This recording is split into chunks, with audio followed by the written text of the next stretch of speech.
សួស្តីបងប្អូនថ្ងៃនេះនាំអារម្មណ៍បងប្អូនមកមើលពីសកម្មភាពនៅក្រៅផ្ទះផងយើងបងប្អូនមកមើលពីអំពៅដែលយើងដាំដៃផងយើងផ្ទាល់អញ្ចឹងណាបងប្អូនគឺអំពៅនេះគឺយើងដាំដោយដៃផ្ទាល់តាំងពីតូចរហូតមកដល់ឥឡូវគឺធំហើយបងប្អូនគឺថាពេញរូបពេញរាងហើយបងប្អូនគឺថាចាប់ផ្ដើមល្មមនឹងគៀបហើយបងប្អូនហើយយើងដើរសម្លឹងមើលទៅមើលមកហ្នឹងគឺថាមើលដើមណាដែលទំនងជាងគេណាបងប្អូនគឺថ្ងៃនេះយើងមកកាប់អំពៅដើម្បីយកទៅគៀបបងប្អូនហើយចង់ដឹងថាទឹកអំពៅដែលយើងដាំដោយដៃផ្ទាល់នេះវាទឹកវាល្អបែបណាអញ្ចឹងណាបងប្អូនហើយបងប្អូននឹងចាំតាមដានទស្សនាទាំងអស់គ្នាថ្ងៃនេះយើងនឹងកាប់អំពៅយកទៅគៀបហើយបងប្អូនបន្ទាប់ពីយើងសន្លឹងទៅសន្លឹងមកហើយយើងគិតថាដើមណាដែលទំនងជាងគេណាបងប្អូនបន្ទាប់ពីយើងឃើញហើយគឺយើងចាប់ផ្ដើមកាប់ហើយបងប្អូនហើយការកាប់ផងយើងនេះគឺយើងរើសដែរបងប្អូនគឺយើងរើសមើលដើមណាដែលចាស់ចាស់ទំនងថានឹងផ្អែមណាបងប្អូនបន្ទាប់ពីយើងកាប់បានមកហើយគឺយើងធ្វើការកោសបងប្អូនយើងធ្វើការកោសសបកសិនគឺយើងអត់អាចកិនទាំងសបកបានទេបងប្អូនបន្ទាប់ពីយើងកោសយើងកោសរួចស្អាតទាំងអស់ហើយគឺថាយើងហុចឲ្យចិនកិនតែម្ដងហើយបងប្អូន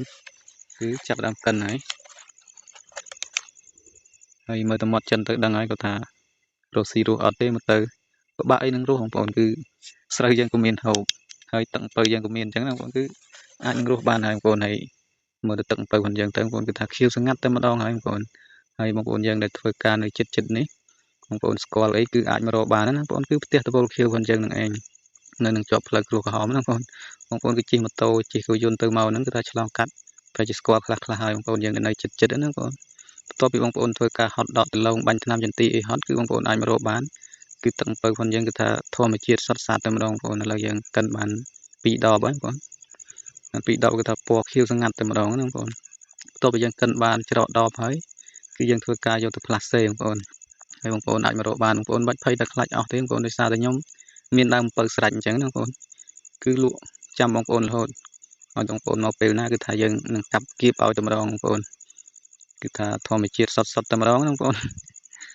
ហើយយើងច្រកបាន3ដបហើយបងប្អូនគឺយើងគៀបតែ4 5ដើមទេបងប្អូនគឺថាបាន4 5ដបដែរបងប្អូនឃ្លាននេះគឺថាអាចមករកហូបបានបងប្អូនគឺនៅចិត្តគ្នាគឺយើងអាចមករកហូបបានគឺអត់ទេបងប្អូនឥឡូវយើងបាន4ដបហើយបងប្អូនបន្ទាប់ពីច្រករួចរាល់ហើយគឺយើងធ្វើការយកមកដាក់ផ្លាស់សេបងប្អូនហើយបងប្អូនដែលធ្វើការហត់ហ្នឹងប្រហែលជាឃ្លានហើយបងប្អូនគឺខ្ញុំសុគួរចាំទុកចាំបងប្អូនរហូតអញ្ចឹងណាបងប្អូនហើយគឺយើងធ្វើការផ្លាស់សេហើយគឺត្រូវនឹងតកអនាម័យផងយើងនឹងឯងបងប្អូនយើងចង់ទិញជាដបក៏បានបងប្អូនចង់ទិញជាកែវក៏បានណាបងប្អូនគឺយើងអាចដាក់កែវបានហើយបន្ទាប់ពីយើងគៀបបានប្រមាណដបហើយគឺយើងធ្វើការផ្លាស់សេហើយបងប្អូនប៉ុន្តែមិនដាច់អាឡ័យនឹងទឹកដោយសារតែឃើញពណ៌ស្អាតពេកបងប្អូនគឺថាខៀវស្ងាត់តែម្ដងហើយបងប្អូនហើយបងប្អូនមើលទៅគូផ្សំនឹងធម្មជាតិនៅចិត្តផ្ទះរបស់យើងគឺថាខៀវស្ងាត់ដូចគ្នាតែម្ដងណាបងប្អូនហើយដើមពៅនៅក្រៅយើងគឺថាយើងដាំបានរយហើយបងប្អូនគឺមិនយូរទេប្រហែលជាអាចនឹងយកមកគៀបទៀតណាបងប្អូនហើយបងប្អូនមើលទៅគឺថាទឹកគួរចង់ហូបបងប្អូនធ្វើការហត់ហេវអីគឺអាចមករកបានណាបងប្អូន